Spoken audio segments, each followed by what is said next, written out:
Hi, this is Andy, and I'm going to teach you the concept behind the game Turing Machine today. I'm not going to teach you how to play the game, but there's a real barrier to entry to this otherwise simple game, which is that people have trouble understanding what the questions that the computer answers mean. So when I say computer, this is a physical computer, not an electronic computer.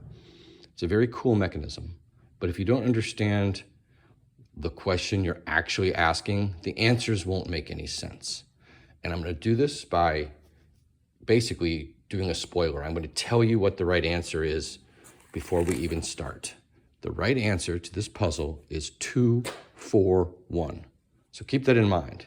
We're trying to guess. We don't actually know this, but we're trying to guess the clue, the puzzle answer, 2, 4, 1. Now we're going to ask questions. In a normal situation, we don't know that it's 2, 4, 1. The computer is going to answer about 2, 4, 1, not about the combo that we give it. So if I put in 1, 1, 1, and it says something yes about the first digit, that doesn't mean the first digit is 1, because the first digit is 2. Instead, it means that the relationship in the question of what I put in, a 1, gives the answer equivalent to what the right answer would give. So here we have a thing which says if you put in something with 3 in the middle, but not 3s on either side, that's the second one, and there's only 1 3 in the answer, it will say yes. If you put in 2 3s and then some other number, and there's 2 3s in the correct answer, it will say yes. If you put in all 3s, and the clue is all 3s, it'll say yes. If you put in no 3s, and there's no 3s in the answer, which is true in our case, 2, 2, 2, will generate a true answer. But that doesn't mean that the answer is 2, 2, 2. It just means that the correct answer, 2, 4, 1, has no 3s. So let's try this one out. Let's say I decide to test this particular question using the verifier. When I put this combo against this card that was pre-signed by the setup, you can see we get a check mark. So this is the part that people have trouble understanding. What does this check mark mean? It doesn't mean that 1, 4, or 5 are correct. Now, it happens that the 4 is correct, but that's not what this one's telling us. All this one is telling us is something about how many 3s there are. And since there are no 3s in this, we are asking it the first question on this card. We are saying, is it true that there are 0 3s? These patterns set the question. If I had put in a 1, 3, 5 combination. Let's do, we put in 1, 3, 5. It says no.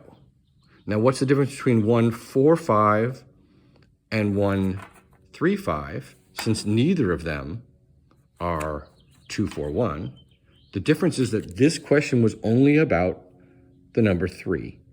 And once I put it into the form of 1, 3, 5, but it could have been 2, 3, 5 as well. 2, 3, 5 is also going to say no, because these all have the form of something 3, 5. Something 3, 5 asks the question, does the real code have a 3, a single 3, somewhere in it? Similarly, 2 3s at the beginning, like 3, 3, 5, that's the same as 3, 3, 1, because all you need to do to ask this question is put 2 3s and something not a 3 in the third category. This is saying, does the puzzle have 2 3s? Well, we know, because we're cheating, that the real answer is 2, 4, 1. So this better show a no when I ask it about 2 3s. And voila, it shows a no. And just in case you're curious, if I asked it the question about all 3 3s, so I put in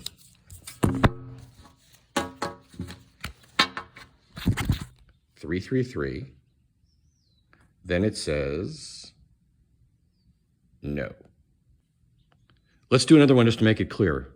So now in the pattern 2, 4, 1, which is the correct pattern, the blue number, the first number, the triangle, is smaller than the second number, the 4.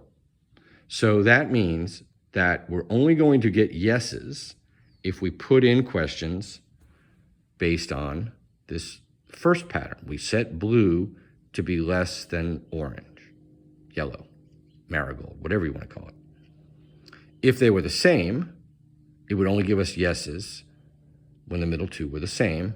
If it were bigger, if it were 4, 2, 1 instead of 2, 4, 1, then this one would be yes. So if I put in a pattern, any pattern, where blue is smaller than yellow, I'll get a yes. So let's do 1, 5, 5. Now 1, 5, 5 has very little in common with 2, 4, 1, but what it has in common with it is that both 2, 4, 1 and 1, 4, 5, the yellowish orange square is bigger than the bluish triangle. So what will the answer be? Well, let's line up the card. This better be yes, or I'm going to look like a fool. And what do you know? It's a yes. The key is to line this up. It's hard for me to do this while I'm filming, but give me a break here, folks. There you go. 1, 4, 5 says yes. Now this is where I think you if you understand the game, you'll get it. What does the yes mean? It doesn't mean anything about the numbers 1, 5, and 5, because it's 2, 4, and 1. But the relationship between the 1 and the 5 on this pattern is the same as the relationship between the 2 and the 4 in the real pattern on this critical dimension, which is how blue triangle compares to yellow square. And that, once you get that, then Turing becomes really fun, fast puzzle game. And all of the nuance of figuring out how to make questions that you can ask multiple different questions. You can ask this 2, 3 question of and the blue, yellow question of with the same code can help you become efficient. But until you understand what it means to get a yes or a no answer, you will be hopelessly lost. And I hope this helped unlose you.